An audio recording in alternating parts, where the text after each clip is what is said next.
Warriors, Under the Stars, The Fourth Apprentice. Prologue. Water poured over the lip of the rock in a smooth curve and roared down in the chasm.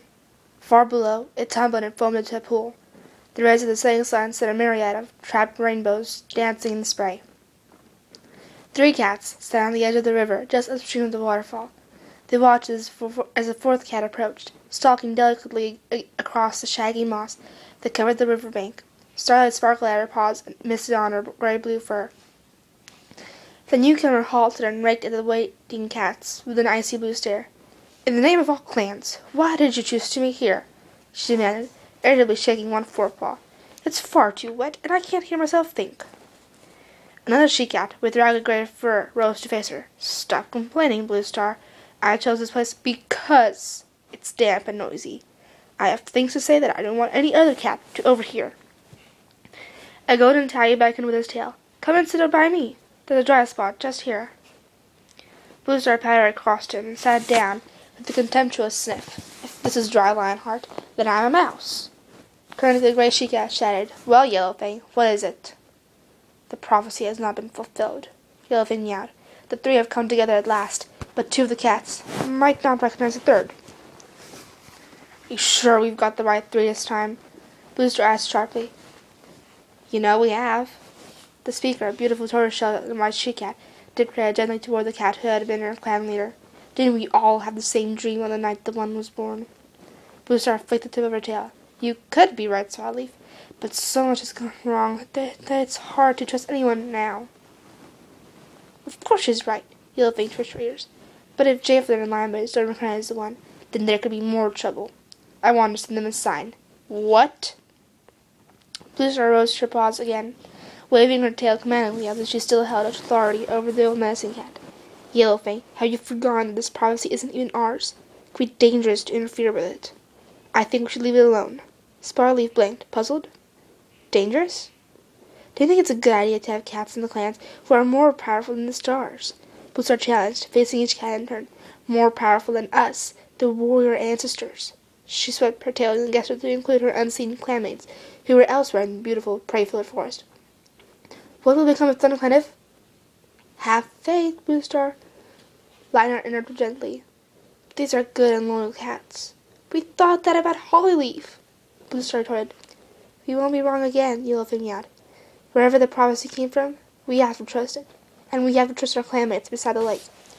Sparleaf opened her jaws to speak, only to turn sharply at the sight of another cat brushing through the undergrowth a few fox lengths farther upstream. A silver-furred she-cat burst out into the open and raced toward them, starlight swirling around her. "Feathertail!" Blue Star exclaimed. "What are you doing here? Are you spying on us?" "We're all clanmates now," the former Rival Clan warrior reminded her. "I guess why you were meeting end." "This is ThunderClan business, Feathertail," Yellowfang pointed out, with just a hint of her sharp yellow teeth. "No, it's not," Feathertail flashed back at her.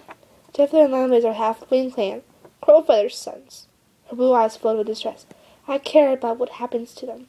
I have to watch over them, and I grieve for Hollyleaf just as much as you do." Sparleaf stretched out her tail to touch the silver she-cat on the shoulder. "She's right. Let her stay." Yellowfang shrugged. "They aren't your sons, Feathertail," she cautioned with unexpected gentleness. "We can warn them and guide them, but in the end, they will go their own way." "All sons and daughters do that, Yellowfang," Blue Star commented.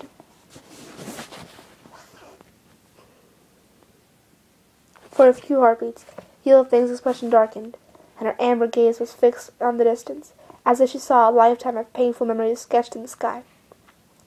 The sun was slipping down below the horizon, the red-streaked clouds fading to indigo. In the pool below the waterfall, the whirling foam shone pale in the shadows. "So what do we do now?" Lionheart prompted. "Yellowfang, you mentioned setting a sign." "I still think we shouldn't get involved," Blue Star insisted before Yellowfang could reply. "The 3rd cat is already strong and clever, even if we don't know what her special power will be. If she is the right one, won't she figure everything out by herself?" "We cannot just sit by and do nothing," Feathertail protested, sinking her claws into the deep ground. "These young cats need our help." "I think so, too," Lionheart agreed with a nod towards the silver she-cat. "If we had meddled more, He glanced at the Blue Star. Hollow-leaf might not have been lost. Blue Star's neck fur bristled. Hollow-leaf made her own choices. These cats have to live their own lives. No cat can do that for them. No, but we can guide them, Spoiled meowed. I agree with Yellowfang. I think we should set a sign. I can see you've all made up your minds, Blue Star sighed, letting her neck fur lie flat again. Very well, do what you wish. I will send an omen. Yellowfang bowed her head. Briefly, the other cats saw beyond her mannered, firm, brusque manner to the deep wisdom of the medicine cat she had once been. An omen of the stars. Which cat will you send it to? Blue Star asked. Lion Blaze or Jay Feather? Yellowfang's amber gaze glowed in the last of the light as she turned toward her former clan leader. Neither, she yapped. I will send it to the third cat. The end of Prologue.